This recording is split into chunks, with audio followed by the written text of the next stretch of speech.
प्रिय विद्यार्थियों, मैं Vishnu Gopal, Mother Athena school Budaun. आज हम आपको आपकी हिंदी वसंत की पाठ्य पुस्तक से पाठ 5 चिट्ठियों की दुनिया इसको समझाने जा रहे हैं। इस पाठ से पूर्व हम ये भी जान लें कि इस पाठ के लेखक कौन हैं। तो आपको ये जानकारी होनी चाहिए कि इस पाठ के लेखक अरविंद कुमार सिंह हैं। विषय वस्तु के अंतर्गत अगर हम बात करते हैं तो प्रस्तुत पाठ हमें चिट्ठियों की अनूठी दुनिया से परिचित कराता है। इसके अंतर्गत हम पत्रों की उपयोगिता, सभ्यता के विकास में पत्रों के योगदान, बदलती दुनिया में भी पत्रों की महत्वपूर्ण भूमिका, पत्र प्रेरणा के स्रोत, दस्तावेज़ के रूप में पत्र, ग्रामीण लोगों द्वारा पत्रों की बेसब्री से इंतज़ार आदि का विस्तार पूर्वक वर्णन किया गया है। आइए अब पाठ पर चर्चा करते हैं। चिट्ठियों की अनूठी दुनिया, पाठ 5 से सविस्तार इसको देखें। पत्रों की दुनिया भी अजीबोगरीब है और उसकी उपयोगिता हमेशा से बनी रही है। पत्र जो काम कर सकते हैं वह संचार का आधुनिक साधन नहीं कर सकता। पत्र जैसा संतोष फ़ोन या एसएमएस का संदेश कहाँ दे सकता है। पत्र एक नया सिलसिला शुरू करते हैं और राजनीति, साहित्य तथा कला के क्षेत्रों में तमाम विवाद और नई घटनाओं की जड़ भी पत्र ही होते हैं।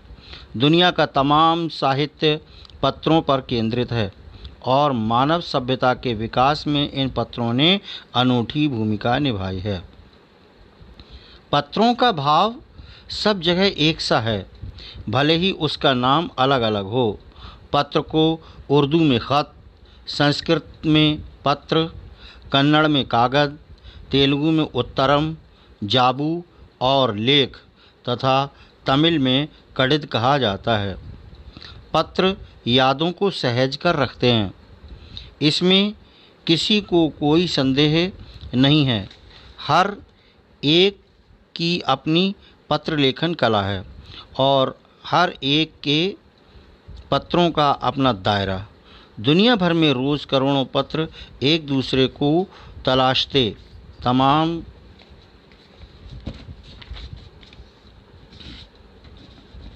ठिकानों तक पहुंचते हैं। पत्रों में ही रोज़ 4.5 करोड़ चिट्ठियां डाक में डाली जाती हैं, जो साबित करती हैं कि पत्र कितनी अहमियत रखते हैं।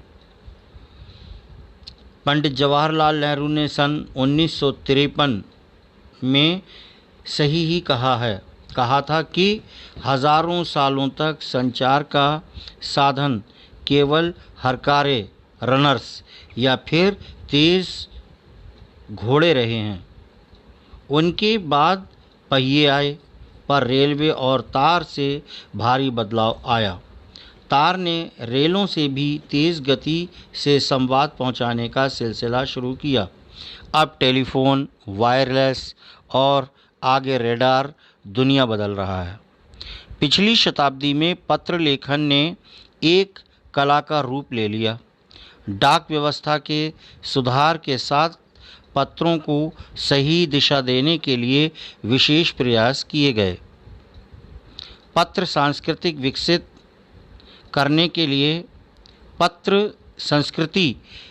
करने के लिए स्कूली पाठ्यक्रमों में पत्र लेखन का विषय भी शामिल किया गया। भारत ही नहीं, दुनिया के कई देशों में ये प्रयास चले और विश्व डाक संघ ने अपनी ओर से भी काफ़ी प्रयास किए। विश्व डाक संघ की ओर से 16 वर्ष से कम आयु वर्ग के बच्चों के लिए पत्र लेखन प्रतियोगिताएं आयोजित करने का सिलसिला सन 1972 से शुरू किया गया। ये सही है कि ख़ास तौर पर बड़े शहरों और महानगरों में संचार साधनों के तेज़ विकास तथा अन्य कारणों से पत्रों की आवाजाही प्रभावित हुई, पर देहाती दुनिया आज भी चिट्ठियों से ही चल रही है। फैक्स, ईमेल, टेलीफोन तथा मोबाइल ने चिट्ठियों की तेज़ी को रोका है, पर व्यापारिक डाक की संख्या लगातार बढ़ रही है। जहाँ तक पत्रों का सवाल है, अगर आप बारीकी से उसकी तह में जाएं, तो आपको ऐसा कोई नहीं मिलेगा जिसने कभी किसी को पत्र न लिखा या लिखवाया हो, या पत्रों का बेसब्री से जिसने इंतज़ार न किया हो। हमारे सैनिक तो पत्रों का जिस उत्सुकता से इंतज़ार करते हैं उसकी कोई मिसाल ही नहीं।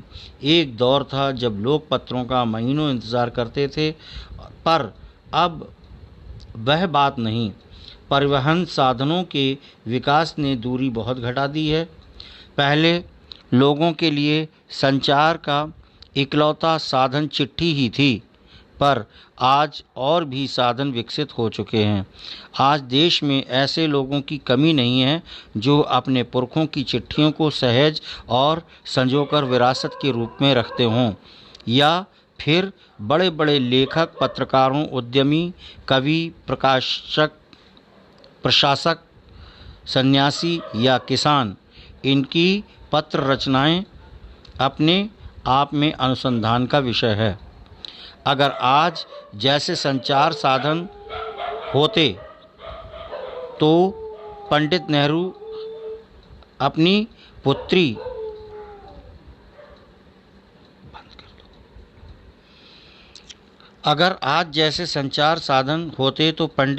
अपनी पुत्री इंदिरा गांधी को फ़ोन करते, पर तब पिता के पुत्र पुत्री के नाम नहीं लिखे जाते जो देश के करोड़ों लोगों को प्रेरणा देते हैं। पत्रों को तो आप सहेज कर रख लेते हैं, पर एसएमएस संदेशों को आप जल्दी ही भूल जाते हैं। कितने संदेशों को आप सहेज कर रख सकते हैं?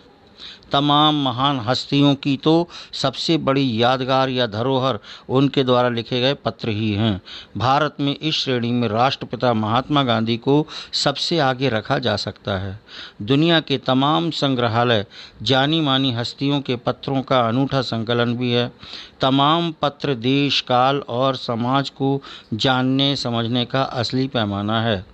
भारत में आज़ादी के पहले महासंग्राम के दिनों में जो कुछ अंग्रेज़ अफसरों ने अपने परिवारजनों को पत्र में लिखे, वे आगे चलकर बहुत महत्व की पुस्तक तक बन गए।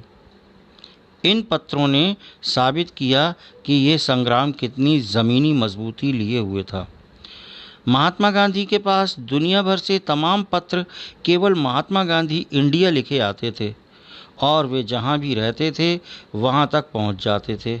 आज़ादी के आंदोलन की कई अन्य दिग्गज हस्तियों के साथ भी ऐसा ही था। गांधी जी के पास देश दुनिया से बड़ी संख्या में पत्र पहुँचते थे, पर पत्रों का जवाब देने के मामले में उनका कोई जोड़ नहीं था। कहा जाता है कि जैसे ही उन्हें पत्र मिलता था उसी समय वे उसका जवाब भी लिख देते थे। अपने हाथों से ही ज़्यादातर पत्रों का जवाब देते थे। जब लिखते लिखते उनका दाहिना हाथ दर्द करने लगता था तो वे बाएं हाथ से लिखने में जुट जाते थे। महात्मा गांधी ही नहीं, आंदोलन के तमाम नायकों के पत्र गांव-गांव में मिल जाते हैं। पत्र भेजने वाले लोग उन पत्रों को किसी प्रशस्ति पत्र से कम नहीं मानते हैं, और कई लोगों ने तो उन पत्रों को फ्रेम कराकर रख लिया है। ये है पत्रों का जादू। यही नहीं, पत्रों के आधार पर ही कई भाषाओं में जाने कितनी किताबें लिखी जा चुकी हैं। वास्तव में पत्र किसी दस्तावेज से कम नहीं है। पंत के 200 पत्र बच्चन के नाम, और निराला के पत्र हमको लिखियो है कहा, तथा पत्रों के आईने में दयानंद सरस्वती समेत कई पुस्तकें आपको मिल जाएंगी। कहा जाता है कि प्रेमचंद ख़ास तौर पर नए लेखकों को बहुत प्रेरक जवाब देते थे, तथा पत्रों के जवाब में वे बहुत मुस्तैद रहते थे। इसी प्रकार नेहरू और गांधी के लिखे गए रविंद्रनाथ टैगोर के पत्र भी बहुत प्रेरक हैं। महात्मा और कवि के नाम से महात्मा गांधी और रविंद्रनाथ टैगोर के बीच सन 1915 से 1941 के बीच के पत्राचार का संग्रह प्रकाशित हुआ है, जिसमें बहुत से नए तथ्यों और उनकी मनोदशा का लेखा जोखा मिलता है। पत्र व्यवहार की परंपरा में बहुत पुरानी है। पत्र व्यवहार की परंपरा भारत में बहुत पुरानी है, पर इसका असली विकास आज़ादी के बाद ही हुआ है। तमाम सरकारी विभागों की तुलना में सबसे ज़्यादा गुडविल डाक विभाग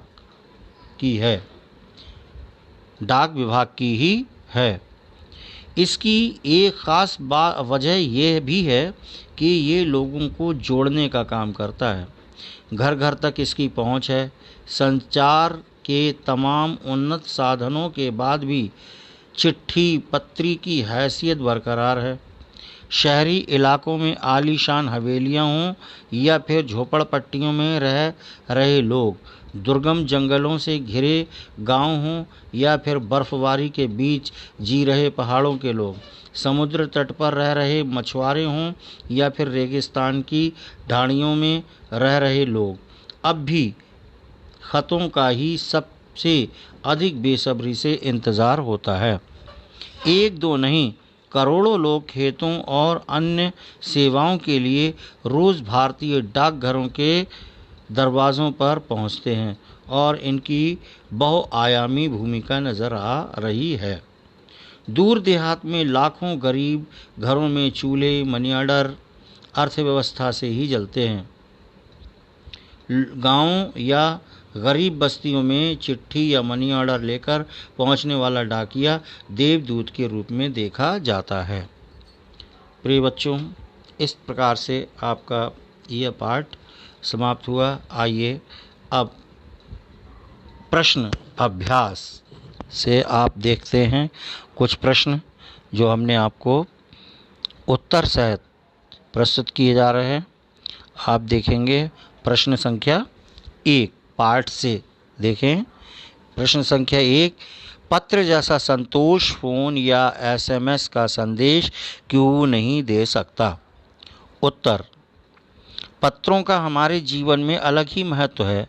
पत्र जैसा संतोष फ़ोन या एसएमएस का संतोष नहीं दे सकता, क्योंकि पत्रों के द्वारा हम अपने मनोभावों को खुलकर व्यक्त कर सकते हैं, लेकिन फ़ोन या एसएमएस द्वारा केवल कामकाजी बातों को संक्षिप्त कर सकते हैं। पत्रों से आत्मीयता झलकती है। इन्हें अनुसंधान का विषय बनाया जा सकता है। ये कई किताबों का आधार है। प्रश्न संख्या 2, पत्रों को खत, कागज, उत्तरम, जाबू, लेख, कड़िद, पाती, चिट्ठी इत्यादि कहा जाता है। इन शब्दों से संबंधित भाषाओं के नाम बताइए। उत्तर, विभिन्न भाषाओं में पत्रों के नाम निम्नलिखित हैं।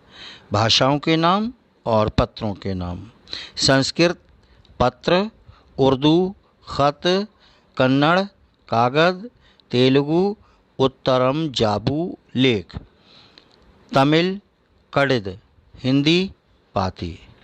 प्रश्न संख्या 3, पत्र लेखन की कला के विकास के लिए क्या क्या प्रयास हुए? लिखिए। उत्तर, पत्र लेखन की कला के विकास के लिए निम्नलिखित प्रयास हुए। स्कूली पाठ्यक्रमों में पत्र लेखन का विषय भी शामिल किया गया। भारत के साथ साथ दुनिया के अन्य देश और विश्व डाक संघ की ओर से पत्र लेखन को बढ़ावा दिया गया। विश्व डाक संघ ने 1972 से 16 वर्ष से कम आयु के बच्चों के लिए पत्र लेखन प्रतियोगिताएं आयोजित करने का कार्यक्रम शुरू किया। प्रश्न संख्या 4, पत्र धरोहर हो सकते हैं लेकिन एसएमएस क्यों नहीं? तर्क सहित अपने विचार लिखिए। पत्र धरोहर हो सकते हैं लेकिन एसएमएस क्यों नहीं? तर्क सहित अपना विचार लिखिए। उत्तर, पत्र धरोहर हो सकते हैं पर एसएमएस नहीं। उसका कारण ये है कि पत्रों को हम भविष्य के लिए संभाल कर रख सकते हैं, किंतु एसएमएस के संदेशों को हम जल्दी ही भूल जाते हैं। अनेक महान हस्तियों द्वारा लिखे गए पत्र ही उनकी धरोहर हैं। दुनिया के अनेक संग्रहालयों में जानी मानी हस्तियों के पत्रों का संकलन सहज कर रखा गया है। अनेक पत्र देश काल और समाज को जानने समझने का असली पैमाना है। प्रश्न संख्या 5, क्या चिट्ठियों की जगह कभी फैक्स, ईमेल, टेलीफोन तथा मोबाइल ले सकते हैं? उत्तर, प्रत्येक वस्तु का अपना अलग महत्व होता है। उसी प्रकार आज तकनीकी दुनिया में भी चिट्ठियों की जगह कोई नहीं ले सकता। पत्र लेखन एक साहित्यिक कला है, परंतु फैक्स, ईमेल, टेलीफोन तथा मोबाइल जैसे तकनीकी माध्यम केवल कामकाजी क्षेत्र में महत्वपूर्ण हैं। आज ये आवश्यकताओं में आते हैं, फिर भी ये पत्रों का स्थान नहीं ले सकते। अगला पाठ से आगे, इसमें प्रश्न संख्या 6, पिन कोड भी संख्याओं में लिखा गया एक पता है, कैसे? पिन कोड का पूरा रूप है पोस्टल इंडेक्स नंबर। ये 6 अंक का होता है, जैसे राज्य, उपक्षेत्र व संबंधित डाकघर। पहला अंक राज्य, दूसरा व तीसरा अंक उपक्षेत्र तथा चौथा, पांचवा और छठा अंक डाकघर का होता है। इसके साथ व्यक्ति का नाम और नंबर भी लिखना होता है। पिन कोड किसी खास क्षेत्र को संबोधित करता है कि यह पत्र किस राज्य के किस क्षेत्र का है। इसके अंतिम अंक में शहर का संकेत होता है। प्रश्न संख्या 7, किसी के लिए बिना टिकट सादे लिफाफे पर सही पता लिखकर पत्र बैरंग भेजने पर कौन सी कठिनाई आ सकती है? उत्तर, सही पता लिखकर पत्र भेजने पर पत्रों को पाने वाले व्यक्ति को टिकट की धनराशि जुर्माने के रूप में देनी होगी, तभी उसे पत्र दिया जाएगा, अन्यथा पत्र वापस चला जाएगा। अब गृह कार्य के कुछ प्रश्न देखिए जो आपके अब प्रश्न अभ्यास से बीच बीच में छूटे हुए हैं। उन प्रश्नों को हमने इसमें दिया है। कुछ प्रश्न हैं। प्रथम प्रश्न है, ऐसा क्यों होता था कि महात्मा गांधी को दुनिया भर से पत्र महात्मा गांधी इंडिया लिखकर आते थे? पुस्तक से देखकर इन प्रश्नों के उत्तर स्वयं लिखेंगे। प्रश्न संख्या 2, किसी प्रयोजन विशेष से संबंधित शब्दों के साथ पत्र शब्द जोड़ने से नए शब्द बनते हैं, जैसे प्रशस्ति पत्र, समाचार पत्र। आप भी पत्र के योग से बनने वाले 10 शब्द लिखिए। प्रश्न संख्या 3, व्यापारिक शब्द व्यापार के साथ इक प्रत्यय के योग से बना है। इक प्रत्यय के योग से बनने वाले शब्दों को अपनी पाठ्य पुस्तक से खोजकर लिखिए। प्रश्न संख्या 4, पाठ में पाठ्य पुस्तक में आए शब्दार्थ लिखकर याद कीजिए। इस प्रकार से प्यारे बच्चों, ये गृह कार्य का काम आप स्वयं करेंगे और आशा है कि आपको ये पाठ समझ में आया होगा, भली प्रकार आपने समझा होगा। आप इसका बार बार पुनः अभ्यास करते रहेंगे, जिससे आपका ये पाठ बहुत अच्छा तैयार हो सके।